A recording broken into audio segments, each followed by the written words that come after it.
France avec un gros plan sur la vente à domicile. C'est un secteur qui échappe à la crise. Il est en plein essor. La filière prévoit même de créer 100 000 emplois sur 3 ans. Alors est-ce rémunérateur?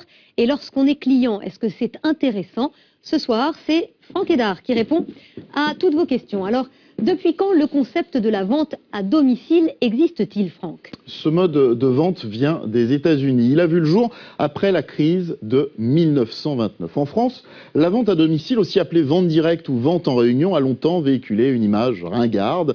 Et bien maintenant, c'est devenu tendance et branchée. Le chiffre d'affaires annuel des sociétés de vente à domicile représente 3,7 milliards d'euros et progresse en moyenne de 6% par an. Le secteur est créateur d'emplois, 35 000 rien que l'an dernier, et au total, il concerne 480 000 professionnels.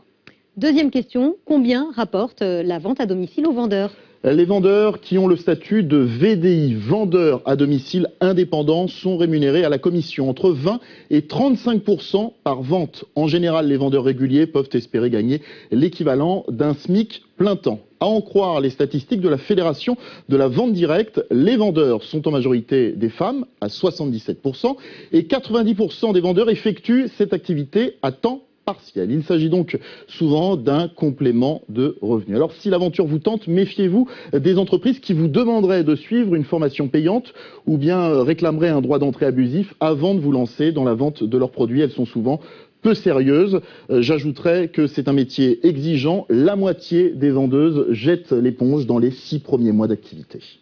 Une troisième question, cette fois côté client, les produits sont-ils moins chers lorsqu'on les achète à domicile? Oui, les produits sont globalement moins chers car il n'y a pas d'intermédiaire, pas de loyer, pas de frais fixes, pas de stock. Les clients s'y retrouvent donc, d'autant que l'offre de produits est plutôt vaste. Ça va du textile aux produits cosmétiques en passant par les objets de décoration, les produits d'entretien, l'alimentation et les accessoires intimes. Pour terminer, une dernière précision. Actuellement, à l'issue d'une réunion, les clients passent une commande et après l'expiration du délai de rétractation qui est de 7 jours, vous le voyez, eh bien ils payent et prennent possession de la marchandise. Un projet de loi prévoit que le client puisse payer et récupérer ses produits immédiatement, tout de suite après la vente. Ce sera beaucoup plus simple, effectivement.